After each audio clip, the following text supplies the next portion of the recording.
खुलुमबाय आंनि मुङा कुनाल बर'। आं माने मोनसे बाथ्रा बुंनो नागिरदोंमोन माने आं माने 14 जुलाइआव माने मोनसे बाइट होदोंमोन माने बाइटखौ माने फाइनान्सियेल एसिस्टेन्सनि थाखाय होदोंमोन आरो ओमफ्राय चिफ सारनिसिम ओमफ्राय बे बाइटखौ नुनानै चिफ सारा माने जल्दि रेसपन्ड होनायनि थाखाय थेंक इउ। आरो बे बाइटनि गेजेरजों सारा मिथिनो हाबाय जे जोंनि न'खराव माने एसेबां माने फाइनान्सियेल स्टेबिलिटि गैया, बेनि थाखाय आं माने बे बाइटखौ होनाय जादों होनना। ओमफ्राय साननै ना सानसे थानायनि उनावनो बे बाइटखौ नुनानै माने BPFनि इउथ डिपार्टमेन्टआ माने आंखौ मदद होफैदों आरो बे सारा दैथायहरदों होनना बुंदों बे सारा। ओमफ्राय 5 लाख रां आंनो अनसुंथाइ हिसाबै होनाय जादों आरो चिफ सारा हाग्रामा महिलारि सार। आं माने थेंक्स गिभिं होगोन जे फार्स्टलि आंनि आइ बाबा, ओमफ्राय नेक्स्टलि आंनि चिफ हाग्रामा सार, बिथांखौ आं रोजा रोजा साबायखर बावनो सानदों आरो। आंथ' बहुद साबायखर जाहा मानगोनां चिफ सारा जे आं जि निउस लेबाव होबाय फैसानि थाखाय जि खस्थ' जादों होननानै आङो होबाय, बिनि थाखाय जेनेबा बिथाङा जे आंखौ साननैनि गेजेरावनो अननानै जि आंनो 5 लाख रोजा रांखौ होनायनि थाखाय आं बिथांखौ आंनि गोसो गोरबो सिंनिफ्राय रोजा रोजा साबायखर बावबाय। मानो होनब्ला BPF इउथनि जाहा मावथिफोराबो आंखौ बहुद हेल्प खालामबाय, बिनि थाखाय आं बिथांमोनखौबो रोजा रोजा साबायखर।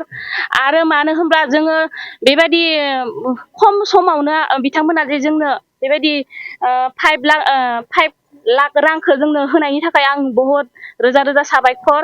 मानो होनब्ला हाग्रामा सारा बयखौबो अनो, नाथाय बिनि जिउआ बहुद गोलाव जाथो।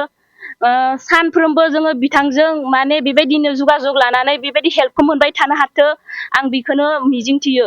नाथाय आंनि फिसानि फरायनायनि बेलायाव नाथाय जोंसो होनांगौमोन, नाथाय जों होनो हायासै। बिथाङा जे जोंनि बिबानखौ आखायाव लानायनि थाखाय आं बहुद माने आंनि गोसो गोरबोनि सिंनिफ्राय साबायखर। बिदि हिसाबै आरो मावथि बिथां BPFनि जिबायदि सोद्रोमा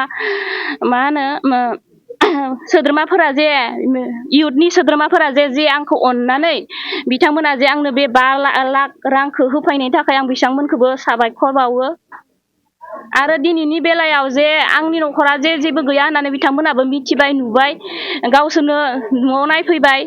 बिदिनो हिसाबै बेबायदि आंनो बिथांमोना फैसा गथायनायनि थाखाय आं रोजा रोजा साबायखर। आंथ' बे 5 लाख फैसाखौ लानानै आङो जेबो माने गथ'नि खामानियावनो बाहायगोन, नाथाय गथ'आनो आंनि जौगानाय आरो आंनि फिथाइ आरो बर' हारिनि गासै जौगानाय आंनि गथ'आनो। आंनिल' फिसा नङा, बर' हारि गासैनिबो माने जौगानायनि लामायाव माने बेबायदि जोंनि बर' हारिनि गेजेराव जि इन्जिनियारिं फरायनाय गैया, नाथाय आंनि फिसाया दि इन्जिनियारिं फरायनानै सानसे गिदिर गोलाव जानानै बेबायदि खाबुफोरखौ मोनथों, आं बेखौनो आंनि गोसो गोरबोनि साबायखर। मानगोनां हाग्रामा सारखौ रोजा रोजा साबायखर। आंनि बे खम समनि गेजेरावनो जे मानगोनां हाग्रामा सारा दैथायहरदों मानगोनां इउथनि मावथिफोरनो, बेनि थाखाय आं बिराद गोजोननाय मोनदों। आंनाव अनसुंथाइ 5 लाख हरदों, बेनि थाखाय आं बिराद रोजा रोजा साबायखर।